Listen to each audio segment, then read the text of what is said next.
Mvutano umetokea Jumatano hii katika mkutano wa waandishi wa habari wa ikulu ya Marekani, White House, baada ya msemaji wa ikulu Karoline Leavitt kuvishutumu vyombo vya habari hasa CNN kwa kile alichodai kuwa ni kuripoti habari kwa namna inayolenga kumchafua rais wa Marekani Donald Trump katika kipindi cha vita vinavyoendelea vinavyohusisha Marekani na Iran.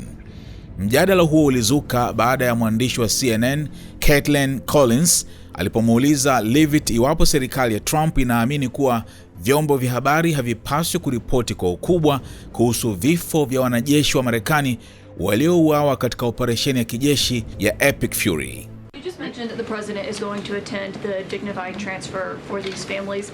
Given what Secretary Hegseth said this morning, is it the position of this administration that the press should not prominently cover the deaths of U.S. service members? Collins alikuwa anaikumbushia kauli ya awali ya waziri wa ulinzi wa Marekani Pete Hegseth, ambaye alionekana kulalamikia jinsi vyombo vya habari vilivyotoa uzito mkubwa kwa habari za vifo vya wanajeshi 6 wa Marekani katika mzozo huo.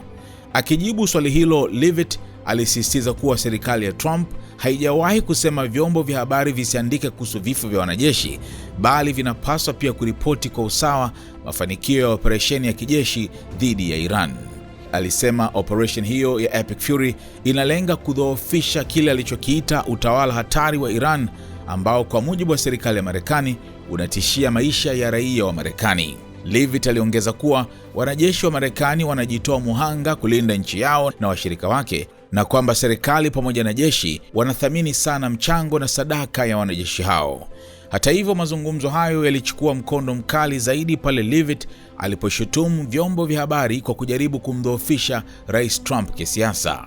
Vyombo vya habari vinataka tu kumfanya rais aonekane mbaya, alisema Leavitt, akitaja hasa CNN na mwakilishi Kaitlan Collins. Aliongeza kuwa waziri wa ulinzi pamoja na viongozi wa juu wa jeshi tayari wametoa salamu za pole kwa familia za wanajeshi waliopoteza maisha, na kwamba Rais Trump anatarajiwa kuhudhuria hafla ya kijeshi ya kuipokea kwa heshima miili ya wanajeshi hao, yani dignified transfer. Leavitt alisema serikali inatarajia vyombo vya habari pia kuripoti tukio hilo kwa uzito unaostahili. Kwa upande wake, Collins alitetea jukumu la vyombo vya habari, akisema kuwa kuripoti vifo vya wanajeshi ni sehemu ya kawaida ya uandishi wa habari wakati wa vita na haimaanishi kumshambulia rais. No, it's the position of this administration that the press in this room and the press across the country should accurately report on the success of Operation Epic Fury and the damage it is doing to the rogue Iranian regime that has threatened the lives of every single American in this room. If the Iranian regime had their choice, they would kill every single person in this room. And so we can all be very grateful that we have an administration and that we have men and women in our armed forces who are willing to sacrifice their own lives for the rest of us in this room, and for every American across the country, and for every troop that is based in the Middle East. That's what these... Secretary Hegseth was complaining that it was front page news about these 6 service members who were killed. That's not what the Secretary said, Caitlin, and that's not what the Secretary meant, and you know it. You know you are being disingenuous. There is not...